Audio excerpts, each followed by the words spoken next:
Hi guys! Ito nga, andito na po kami sa Hong Kong. Nakarating na po kami. Yan po yung ilaw dun sa mga city po dyan sa Hong Kong.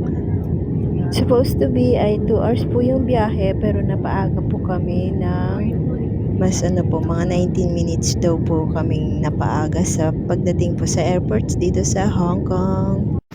Ayan na guys, lalapag na po yung aming sinakyang eroplano. First time ko po kaya lahat po ng nangyayari sa amin ay binivideo ko.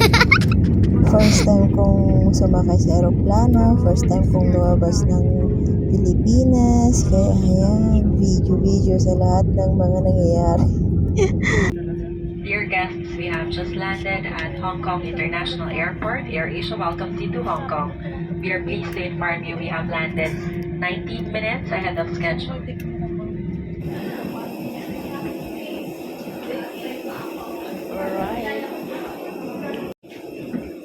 Ayan, palabas na po kami sa eroplano.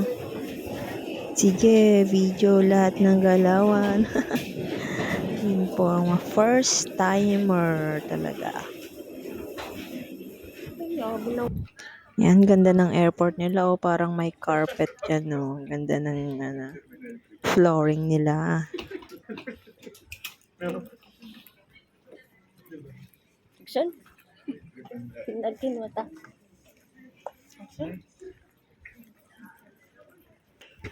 Madaling araw kami nakarating dyan sa kanilang airport. Kaya walang katao-tao.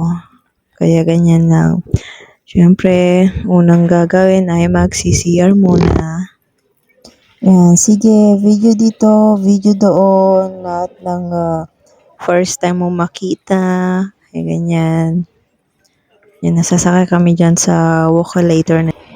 Yan po kami para hindi mapagod sa paglakad-lakad. Sa totoo lang, ngayon sa biyahe ko na yan ay ngayon lang ako nakasakay ng ganyan Walkalator. Ganun talaga. Ayan po yung kanilang banyo. Ganda, meron ng ganyan, faucet ng tubig, tapos faucet ng ng sabon. Cute lang. Yan po, papaalis na naman kami, papunta dun sa arrival building nila. Sobrang lawak po ng kanilang airport, kaya kailangan naming mag-shuttle, sumakay dun sa shuttle nila para pumunta dun sa arrival building nila.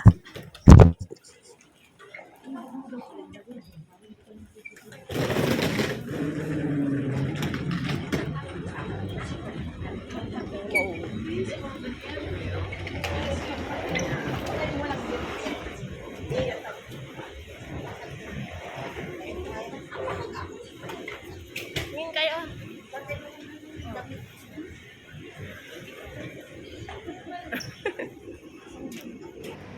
Ayan, sumakay na kami dyan sa shuttle bus ng airport para dalhin kami sa arrival building nila. Kasi malayo po doon yung kanilang mga pinabababaan ng mga pasahero. Dito na po yung kanilang immigration. Yan lang po. Ilan lang po yung mga naka-duty dyan. Tapos yung mga naka-duty pa po, meron yung mga matatanda, nagsasabi lang po ng mga direction. Ganun lang po yung ginagawa nila. Yung mga magagaan lang po na trabaho para sa kanila, sa mga seniors po nila.